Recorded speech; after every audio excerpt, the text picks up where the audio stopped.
নির্লজ্জ বেহায়া, শত শত ছাত্রদেরকে গুলি কইরা মাইরা, হেলিকপ্টার থেকে পর্যন্ত গুলি কইরা, ছোট ছোট বাচ্চাদেরকে হত্যা কইরা, আলেমদেরকে রিমান্ডের নামে নির্যাতন করে, দেশের সর্বজন শ্রদ্ধেয় আলেমকে হাসপাতালে রাইখা পরিকল্পনা করে হত্যা কইরা, ঢাকায় জানাজা পর্যন্ত করতে না দিয়া দেশের সর্বজন শ্রদ্ধেয় আলেমদেরকে এইভাবে নির্যাতন চেয়ে নিয়ে যাওয়া হয়েছিল। রাস্তার মোড়ে মোড়ে মূর্তি, টাকার মধ্যে বাবার ছবি, ভাস্কর্য বাবার মূর্তি, পুলিশের, বিডিআরের, র্যাব, আর্মি সকল বাহিনীর বিশেষ দিবসে বল্টু লাগায়া, এখানে বিশেষ বল্টু লাগায়া ছবি, তারপরে আইন আদালতে, ভার্সিটিতে, কলেজে, মাদ্রাসায়, স্কুলে, সব জায়গায় ছবি লাগায়া মুজিববাদ প্রতিষ্ঠা করবার চেষ্টা করা। পরিস্থিতি এমন হয়েছিল যে মুজিবের ছবি, মুজিবের ভাস্কর্য সামনে লাগায়া দোয়াও করতে হইতো। মুজিবের ছবির সামনে গিয়া, শেখ মুজিবের ছবির সামনে গিয়া ছোট ছোট বাচ্চা মেয়েরা পর্যন্ত এভাবে পূজা করবার মতো নমনম করত। এগুলো ছবি, ভিডিও ভাইরাল হয়েছে, আপনারা দেখে থাকবেন। এই যে এত কিছু, এত প্রতিষ্ঠা করা, সুবহানাল্লাহ, অল্প সময় যেতে পারে নাই, কল্লা দইরা মারো টান, মূর্তি হয়ে গেছে খান খান। এখন তো সুবহানাল্লাহি ওয়া বিহামদিহি, মানে ইতিহাস কত নির্মম, তাই না?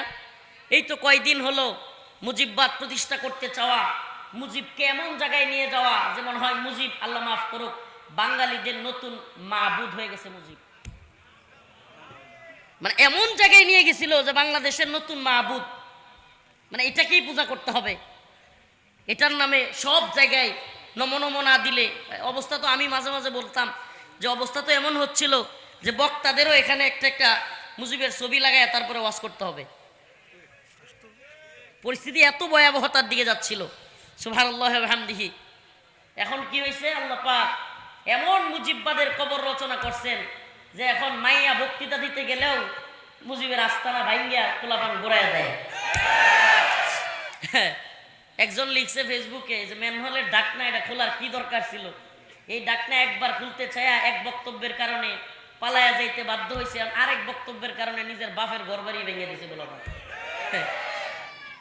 প্রিয় ভাইরা আমার, বন্ধুগণ আমার, পৃথিবীতে মুসলমানদের উপর যত মতবাদ প্রতিষ্ঠা করবার চেষ্টা করা হয়েছে, আমি জানি না আমার কথাগুলো আপনারা বুঝতেছেন কিনা, এটা কোনো রাজনৈতিক কথাবার্তা না, এটা কোনো রাজনৈতিক কথাবার্তা না, কথাগুলো একটু গভীরভাবে চিন্তা করবেন।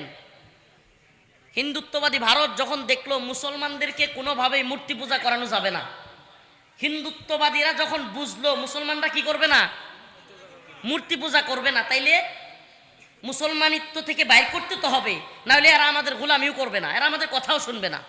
মুসলমান যদি আসলি মুসলমান থাকে, ইমানের উপর থাকে, তাইলে শিরিকের বিরুদ্ধে যাবেই।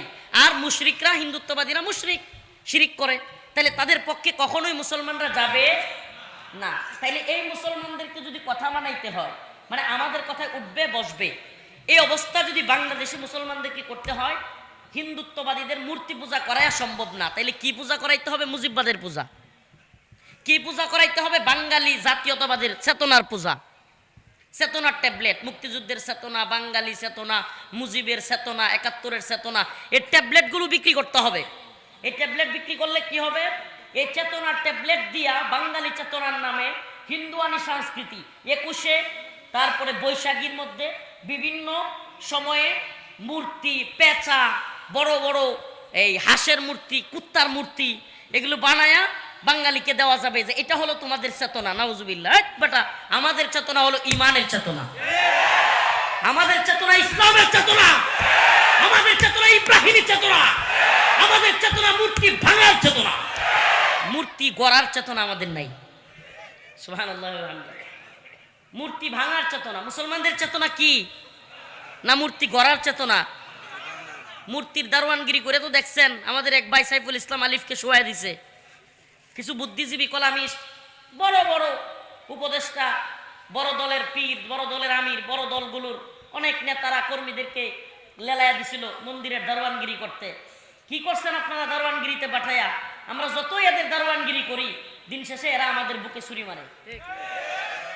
এখনো বোঝার চেষ্টা করেন, রবের ঘোষণা, আপনি যত বুদ্ধিজীবী হন, আল্লাহর চাইতে বড় বুদ্ধিজীবী না। আল্লাহ বলছে ইন্নামাল মুশরিকুনা নাজাস, মুশরিকরা হলো নাপাকি। আল্লাহ বলছে ওয়ালান তারদা আনকাল ইয়াহুদ ওয়ালান নাসারা হাত্তা তাত্তাবিআ মিল্লাতাহুম। এই ইহুদি খ্রিস্টান মুশরিকরা কখনোই লান তারদা, কখনোই তোমাদের প্রতি রাজি খুশি হবে না। এটা আল্লাহর ঘোষণা। আপনি কিসের বুদ্ধিজীবীগিরি দেখান? আপনার বুদ্ধিজীবী দিয়ে কিচ্ছু হবে না। আল্লাহ বলছে লাতাজিদান্না আশাদ্দান নাস আদাওয়াতাল লিল্লাযিনা আমানুল ইয়াহুদ ওয়াল্লাযিনা আশরাকু। মুসলমানদের কঠিন শত্রু ইহুদি এবং মুশরিকরা। আল্লাহর ঘোষণা এগুলো, এগুলোকে মাইনাস করতে পারবেন না। আপনি যতই উদারতা দেখান, আল্লাহর চাইতে বড় উদার না আপনি। কিন্তু আল্লাহ জানে কাকে কিভাবে তিনি সৃষ্টি করেছেন, কোন ধর্মের লোকদের বৈশিষ্ট্য কেমন, কার অন্তরে কি লালন করে, এটা আল্লাহ জানে। কে জানে?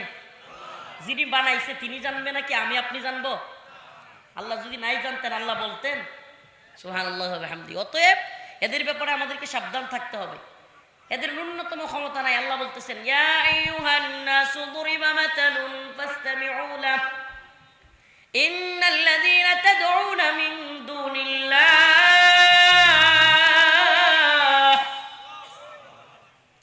লা ইয়াখলুকু যুবাবান ওয়ালাউ ইজতামাউ লাহ ওয়া ইন ইয়াসলুবহুমুদ যুবাবু শাইআন লা ইয়াস্তানকিযুহু মিনহু ضعف الطالب والمطلوب।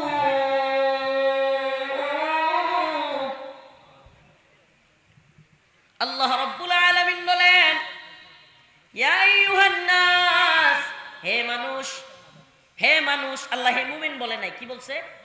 হে মানুষ। দুরিবা মাসালুন ফাসতামিউ লাহ, তোমাদেরকে একটা উপমা দেই, উদাহরণ দেই। ফাসতামিউ লাহ, মনোযোগ দিয়ে শুনো। ইন্নাল্লাযীনা তাদউনা মিন দুনিল্লাহ, তোমরা আল্লাহকে বাদ দিয়া যাদেরকে ডাকো, আল্লাহকে বাদ দিয়া যাদেরকে তোমরা ডাকো। মুসলমানরা তো আল্লাহরে বাদ দিয়া কাউরে ডাকে না। তার মানে এখানে উদ্দেশ্য হলো মানুষ, মানে যারা আল্লাহরে বাদ দিয়া ডাকে, আল্লাহ তাদের উদ্দেশ্যে বলতেছেন ইন্নাল্লাযীনা তাদউনা মিন দুনিল্লাহ, তোমরা আল্লাহকে বাদ দিয়া যেই মূর্তিকে ডাকো, দরগাকে ডাকো, দুর্গাকে ডাকো, সরস্বতীকে ডাকো, তোমরা যাকেই ডাকো, যেই তাগুতকে ডাকো, যেই জালিমকে ডাকো, যেই পীরকে, যেই শায়েখকে, যেই বাবাকে, তুমি আল্লাহকে বাদ দিয়া ডাকো। আল্লাহকে বাদ দিয়া ডাকা মানে যদি কোনো ব্যক্তি আল্লাহর কাছে সন্তান না চায়, বাবার কাছে চায়, তাইলে সে আল্লাহরে বাদ দিয়া ডাকলো না? আল্লাহকে বাদ দিয়া ডাকলো কি ডাকলো না? সন্তান কি বাবা দিতে পারে না? আল্লাহ বলেন না, দিতে পারে কে? কোরবানি দিতে হবে কার নামে? এখন যদি কোনো শায়েখ কিংবা বাবা পীরের নামে দেয়, নাউজুবিল্লাহ, নাউজুবিল্লাহ, বলেন না নাউজুবিল্লাহ।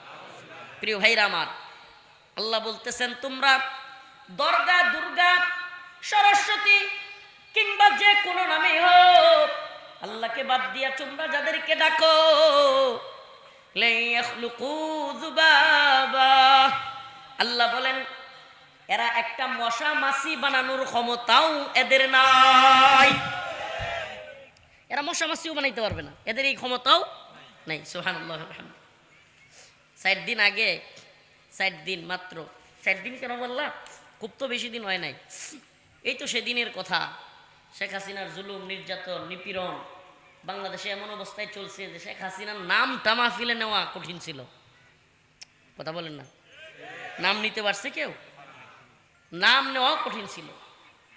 সেই অবস্থা থেকে আজকে কয়দিন হইল মুজিববাদের আতুর ঘর ছাত্ররা ভাঙ্গা ঘুরাইয়া দিল। আর সত্যি বলেন, কেউ কল্পনাও করছেন এইভাবে? কল্পনাও করছেন? মানে এরা মনে করছিল যে মানুষ মনে হয় তাদের নির্যাতন, নিপীড়ন ভুলে গেছে। শত শত আলেম ওলামাকে গ্রেফতার করা, রিমান্ডের নামে নির্যাতন করা, আলেমদেরকে ফাঁসি দেওয়া, দেশের সর্বজন শ্রদ্ধেয় আলেমদেরকে হত্যা করে বের করা, দেশের সর্বজন শ্রদ্ধেয় আলেমদেরকে ঢাকায় জানাজা পড়তে না দেওয়া, মানুষ মনে হয় এগুলো ভুলে গেছে। এরা এদের নাপাকিগুলো কিছুটা আসলে কি, আমি কালকেও আমার মামা বা আমার সফর সঙ্গে এদেরকে বলতেছিলাম, যত লড়বে তত ধরা খাবে। মানে মানুষ কিন্তু হয় কি যে কেউ চুপ থাকলে ইচ্ছা করে তো আর ধাক্কা দেওয়া যায় না, এটা কিছু বলতে হয়। মানুষ কি করে, আপনার এটা বলি, শিয়াল এবং ছাগল, বকরি দুইজনই পানি খাচ্ছে নদীর মধ্যে। উজানে হলো শিয়াল, বাটিতে হলো ছাগল, বকরি। বকরিকে শিয়াল বলছে তুই আমার পানি গুলা করতেছিস। বকরি বেচারা বলতেছে কি মহাশয় আপনি এটা কি বলতেছেন, আপনি উজানে আমি বাটিতে পানি কিভাবে গুলা করবো, আপনি না আমার পানি গুলা করতেছেন। কই কি তুই আমার সাথে তর্ক করছিস, বইলাই গাড়ি ধরছে।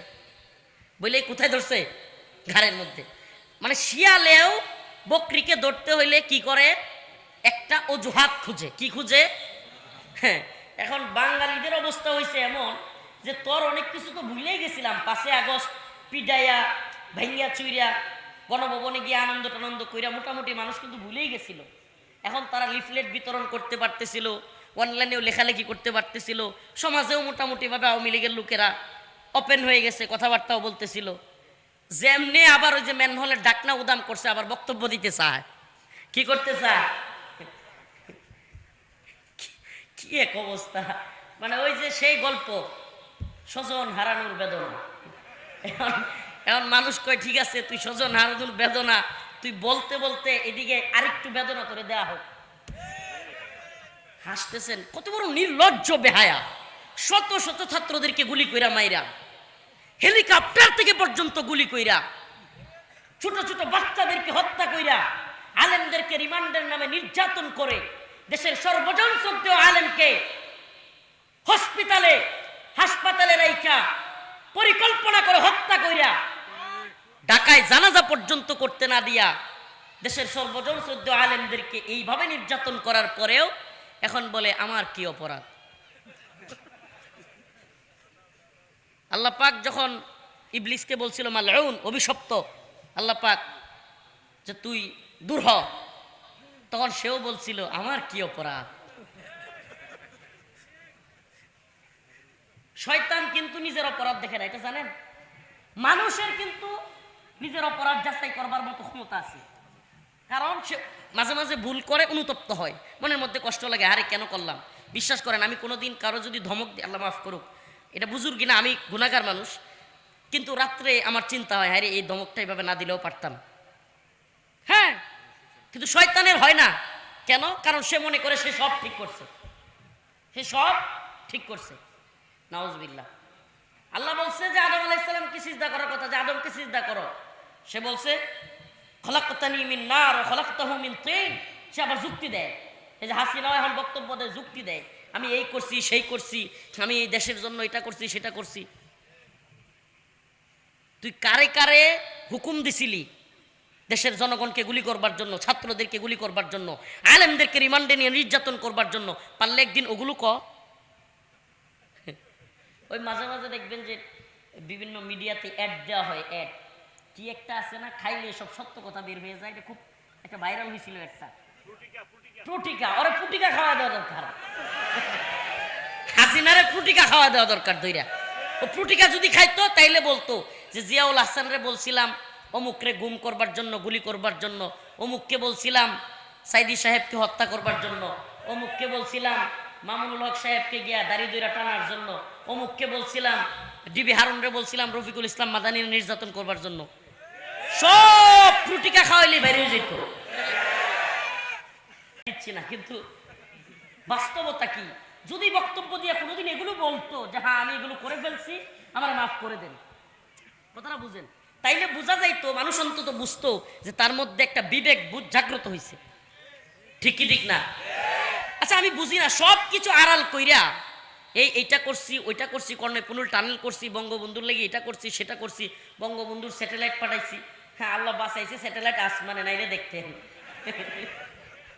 আল্লাহ বাঁচাইছে যে স্যাটেলাইট এটা আসমানে, নাইলে পাবলিক যেই খেপা খেপছে, কাদের কাকুর বাড়ি, মাহবুবুল আলম হানিফের বাড়ি, সাদেক আবদুল্লার বাড়ি, শেখ হাসিনার জামাইয়ের বাড়ি, কোনো কিছু রাখতেছে না। 5 আগস্ট যেগুলো রাখছিল একটু মাফ করে দিছিল, এখন আবার তুই বক্তব্য দিতে চাস। প্রিয় ভাইরা আমার, বন্ধুগণ আমার, কথাগুলো কেন বলছি শুনেন, এটা রাজনৈতিক বক্তব্য নয়, এগুলোকে রাজনৈতিক ট্রাম দিবেন না। এদেশে মুজিববাদ প্রতিষ্ঠা করতে চেয়েছিল ভারত, এজন্য যে মুজিববাদ প্রতিষ্ঠার মাধ্যমে মুসলমানদেরকে ঈমান থেকে মুজিববাদের দিকে নিয়ে মুসলমানদেরকে ভিন্ন ধর্ম মুজিববাদের দিকে যেন প্রতিষ্ঠা করা যায়। এটাকে আপনি রাজনৈতিক লেভেল লাগাবেন? আমাকে বলেন বাংলাদেশে কোন রাজনৈতিক দল এইভাবে তাদের নেতাকে পূজা করবার পরিস্থিতিতে নিয়ে গেছে? পূজা করবার পরিস্থিতি। ছোট ছোট মেয়েদেরকে পূজার মতো এইভাবে চুমা দিয়া, দেখেন না আপনারা ভিডিওগুলো, এই পর্যন্ত নিয়ে গেছিল। পুলিশ, বিজিবি, র্যাব, আর্মি সকলের এখানে বুকের মধ্যে এরকম বল্টু দিয়া তার বাবার ছবি লাগানো লাগতো। এগুলো কি পূজা নয়? বলেন না, এগুলো কি পূজা নয়? এই মুজিববাদের পূজা। হ্যারি ভাই, ইসলাম মূর্তির বিরুদ্ধে, ইসলামী ভাস্কর্য সংস্কৃতির বিরুদ্ধে। আল্লাহ রাসূল সাল্লাল্লাহু আলাইহি সাল্লাম এসেছেন এই মূর্তি ভাঙার জন্য। আর আমাদের দেশে প্রত্যেক জায়গায় জায়গায়, এমনকি হজ ক্যাম্পের সামনে সহ মূর্তি দিয়া ভইরা রাখছে। এটাকে আপনি কি বলবেন? হিন্দুরা কি দেখলো? যে মুসলমান জীবনেও দুর্গার পূজা করবে না, সরস্বতীর পূজা করবে না, তাইলে কিসের পূজা করাইতে হবে? মুজিবের পূজা। কিসের পূজা করাইতে হবে? বাঙালি চেতনার নামে এই কি বলে বৈশাখী মেলার মধ্যে পেশার পূজা করাইতে হবে। নাউজুবিল্লাহ। দেখতেন না আগে বৈশাখী মেলা আসলে ঢাকার মধ্যে বিরাট বড় র্যালি, কিনিয়া র্যালি, মূর্তি নিয়া, মঙ্গল শোভাযাত্রার নামে এরকম র্যালি। ইয়া আইয়ুহান নাস দুরিবা মাসালুন ফাসতামিউ লাহ ইন্নাল্লাযীনা তাদউনা মিন দুনিল্লাহ লা ইয়াখলুকু যুবাবান ওয়ালাউ ইজতামাউ লাহ ওয়া ইন ইয়াসলুবহুমুদ যুবাবু শাইআ লা ইয়াস্তানকিদুহু মিন। আল্লাহ রাব্বুল আলামিন বলেন, তোমাদেরকে একটা উপমা দিচ্ছি, উদাহরণ দিচ্ছি, মনোযোগ দিয়ে শোনো। ইন্নাল্লাযীনা তাদউনা মিন দুনিল্লাহ, আল্লাহকে বাদ দিয়ে তোমরা যাদেরকেই ডাকো, যাদেরই পূজা করো, যাদের কাছে চাও, লা ইয়াখলুকু যুবাবা, এরা আল্লাহকে বাদ দিয়া একটা মশা মাছিও বানাইতে পারবে না। ওয়া ইয়াসলুবহুমুদ যুবাবু শাই লা ইয়াস্তানকিদুহু মিন। শুধু কি তাই, মশা মাছি তো বানাইতে পারবেই না, মশা মাছি যদি তাদের সামনে থেকে কোনো কিছু নিয়ে যায়, লা ইয়াস্তানকিদুহু মিন, সেটা রক্ষাও করতে পারবে না। মশা মাছি কিছু নিয়ে গেলে কি করতে পারবে না। 2021 সাল ওলামায়ে কেরামকে গ্রেফতার করা হয়েছিল, মনে আছে? কি জন্য? ওলামায়ে কেরামকে 21 সালে কেন গ্রেফতার করা হয়েছিল? আহারে বাঙালি কত তাড়াতাড়ি ভুলে যায়। মোদি বিরোধী আন্দোলনের কারণে। ভাস্কর্য না, ভাস্কর্য তো বাপের ভাস্কর্য নিয়ে আমরা অনেক কিছু করছি, কিন্তু সে কিচ্ছু বলে নাই। কিন্তু যখনই দাদারে নিয়ে বলতে গেছি, দিদি একবারে খেপে গিয়ে সব আলেমদেরকে জেলে ভরে দিছে। তো আমাদেরকে জেলে ভরে হোক, যেমনি হোক, মোদিকে বাংলাদেশে আনছিল। আনছিল কি আনে নাই? আনার পরে মোদি সাতক্ষীরায় গেছে, এগুলো নিউজ, জাতীয় পত্রিকা। মোদি সাতক্ষীরায় গিয়া এক দেবীর মাথায় মুকুট পরাইছে, মুকুট, সম্মাননা মুকুট। তো আল্লাহর কি কুদরত, এইবার 5ই আগস্টের পরের দুর্গাপূজায় ওই মূর্তির মুকুট কে জানি লইয়া গেছে। এখন তদন্ত কমিটি গঠন হয়েছে। তো তদন্ত কমিটিকে এক ভাই ফেসবুকে লিখছে যে তদন্তের স্বার্থে মহাশক্তিশালী দেবীর কাছে গিয়ে জিজ্ঞেস করা হোক তার মুকুট কে নিয়ে গেল।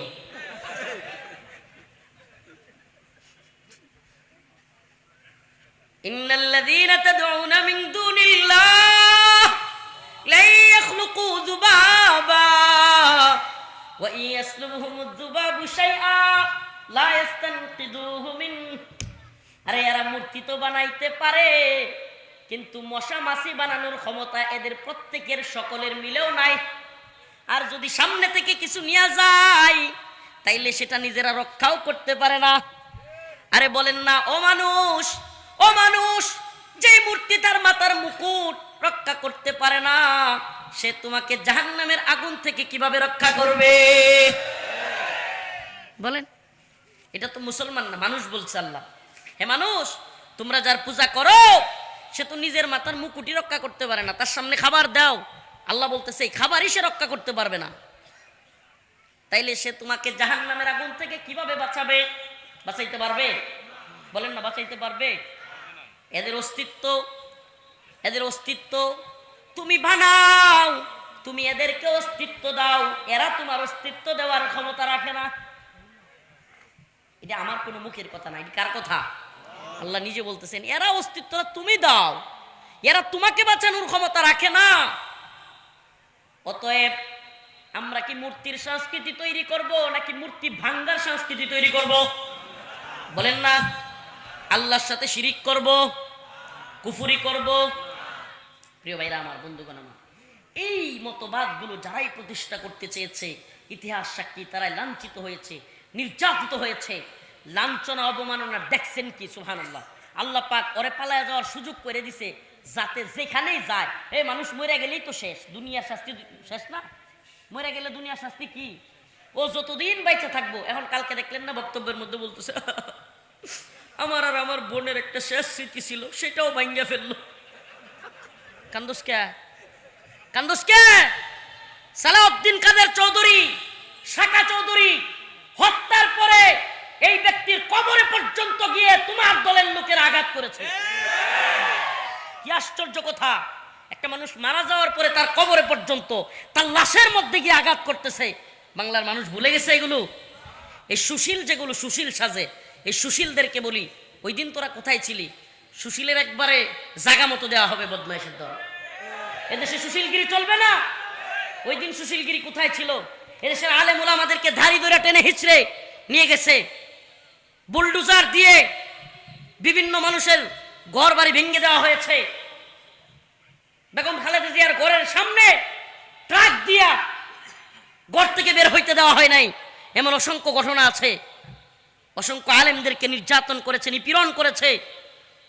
পুলিশের গাড়ি থেকে নিহত লাশকে লাথি দিয়ে ফেলে দিয়েছে। ওই দিন তোদের সুশীলতা কোথায় ছিল? এটা শুধুমাত্র মুজিবের বাড়ি নয়, এই 32 নম্বর হলো মুজিববাদ নামে নতুন ধর্ম প্রতিষ্ঠার আতুরঘর। এটা শুধু কোনো বাড়ি নয়, এটা কোনো ব্যক্তির বাড়ি নয়, বরং এই আওয়ামী মতবাদের, এই নতুন ইসলাম বিরোধী শক্তির আতুরঘর ছিল এটা। এটা আল্লাহর খেলা, আল্লাহর খেলা। নাইলে কিভাবে হয়? ওরে বাবা, সুবহানাল্লাহ, আমি অবাক হয়ে গেলাম। 5/2/2025, 25/5/2/32। সুবহানাল্লাহ ওয়া বিহামদিহি। চিন্তা করছেন? 2025 সাল, 2 মাস 5 তারিখ মিলান 25/5/2 কত হয়? ধানমন্ডির হয়। সুবহানাল্লাহ, মিলছে না মিলে নাই? দুনিয়ার কেউ ইচ্ছা করে কল্পনা করছিলেন আগের দিন যে 32 নম্বর এভাবে ভাঙবে? দেখছেন? সুবহানাল্লাহ ওয়া বিহামদিহি। আল্লাহ পাক যা চান তাই হবে। আল্লাহ পাক যা চান। ও ক্ষমতাসীনরা, ওখান থেকে শিক্ষা নাও, ওখান থেকে শিক্ষা নাও। নতুন যারা ক্ষমতা চিল্লাইতেছো আর মানুষের উপর জুলুম করার, নতুন করে সাদাবাজি আর টেন্ডারবাজি লাথি খাওয়ার জন্য তৈরি হয়ে যাও। এই জাতি প্রতিরোধ করতে শিখে গেছে। সাবধান, সাবধান হয়ে যাও। জাতির উপর জুলুম চাপায় দেওয়ার চেষ্টা করিও না। ইনসাফের সাথে, ন্যায়ের সাথে এই জাতিকে শাসন করতে না পারলে জালেমদের পরিণতি এই জাতি কি করে একটু দেখে যাও, শিক্ষা নাও। প্রিয় ভাইরা আমার, বন্ধুরা আমার, আল্লাহ বলতেছেন ওয়া ইন ইয়াসলুবহুমুয যুবাবু শাইআ লা ইস্তানকিদুহু মিন দুআফাত তালিব ওয়াল মাতলুব। যে এরা কিচ্ছু তো করতে পারবেই না। আল্লাহ বলতেছে যে চায় এবং যার কাছে চায় এরা কতই না দুর্বল, কতই না দুর্বল। আমি লম্বা সময় দিতে পারবো না, আমার ট্রেনের টিকিট দেয়া, এজন্য আমাকে ট্রেন ধরতে হবে। আপনাদের কাছে দোয়া চাই। শেষ প্রস্তাবনা, ইউটিউবাররা আছে, এই প্রস্তাবনাটা উল্লেখ করবা। আমি এটা আজকে দিছি অনলাইনে। আমার প্রস্তাবনা হলো, এখন যদি ওই জায়গায় এক একজনে এক একটা বলতেছে, আমার প্রস্তাবনা হলো এই ধানমন্ডি 32 নম্বরে একটা হাসপাতাল করা হোক। একেবারে আধুনিক মানের, বিশ্বমানের একটা হাসপাতাল, শাহজালাল হাসপাতাল, শাহজালাল রহমাতুল্লাহ আলাইহির নামে। এটা কেন? এটার বিশেষ কারণ, জিয়াউর রহমানের নামে আন্তর্জাতিক বিমানবন্দর ছিল, জিয়া আন্তর্জাতিক বিমানবন্দর। শেখ হাসিনা একটা গেম খেলছে। গেমটা কি?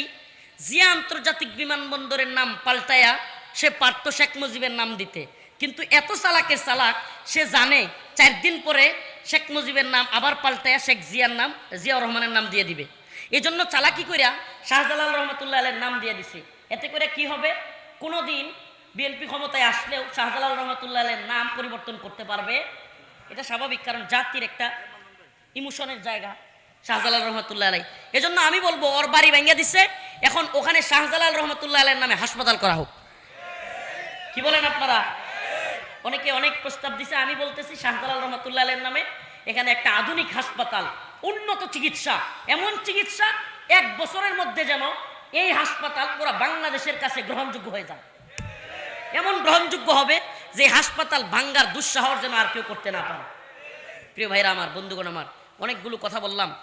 যেই আলোচনাটা আমি আপনাদের সামনে করবার চেষ্টা করলাম আজকে, যে কেউ যদি আমাদের উপর মূর্তির সংস্কৃতি চাপায় দিতে চায়, ভাস্কর্যের নামে মুজিববাদ চাপায় দিতে চায়, তাহলে মুসলমানরা এটা কখনোই মানবে না।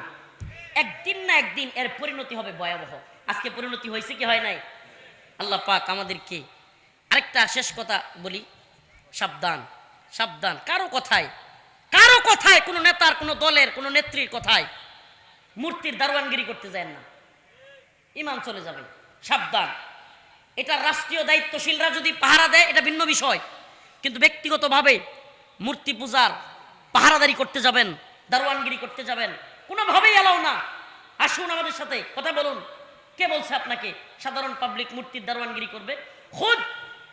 খুদ সনাতন ধর্মাবলম্বীদের কিতাবের মধ্যেই মূর্তি পূজার কথা নিষেধ আছে। আপনি যখন ওই পূজার শুভেচ্ছা জানাবেন, পূজাকে নিরাপত্তা দিতে যাবেন, ওই লোকগুলো মনে করবে পূজা মনে হয় ভালো কাজ। মূর্তির পূজা কি? ওই লোকগুলোর ইসলাম কবুল করবার রাস্তাটা আপনি বন্ধ করে দিলেন। সে যখন বুঝবে আরে মুসলমানরা পাহারা দিচ্ছে, মুসলমানরা শুভেচ্ছা জানাচ্ছে, তাইলে তো মূর্তি পূজা খুব ভালো কাজ। নাউজুবিল্লাহ। মূর্তি পূজা ভালো কাজ না শিরিকি কাজ? তা আপনি শুভেচ্ছা জানাইলে এটা শিরিক থাকলো নাকি? শুভেচ্ছা মানে কি এই ব্যাখ্যা করার দরকার নেই। শুভেচ্ছা মানে কি? সমর্থন। শুভেচ্ছা মানে তা মূর্তি পূজার সমর্থন করলে ইমান থাকবে? আমার কথা ভালোভাবে বুঝবার চেষ্টা করেন। আল্লাহ পাক আমাদের সবাইকে মূর্তির সংস্কৃতির বিরুদ্ধে ঐক্যবদ্ধ হওয়ার তৌফিক দান করুন। আমি বলে যাই, বাঁশখালীর মুসলমান যে যেই জায়গায় মুরাল পাবেন, মুরাল, এই মুরাল ভাস্কর্য যেটা পাবেন খালি ভাঙবেন আল্লাহর নাম নিয়ে। আল্লাহর কাছে অন্তত বলতে পারবেন আল্লাহ তাওহীদের একত্ববাদের পক্ষে ছিলাম, মূর্তির বিরুদ্ধে ছিলাম, আল্লাহ আমারে মাফ করে দেন। সুবহানাল্লাহ। আল্লাহ পাক আমাদের বুঝার তৌফিক দান করুক, আমল করার তৌফিক দান করুক। ওয়া আখিরু দাওয়ানা আলহামদুলিল্লাহি রাব্বিল আলামিন। খাস করে দোয়া চাই। আমি অনেক দূর যেতে হবে, ট্রেনের টিকিট করা, এই জন্য আপনাদের সময় দিতে পারতেছি না। আসসালামু আলাইকুম।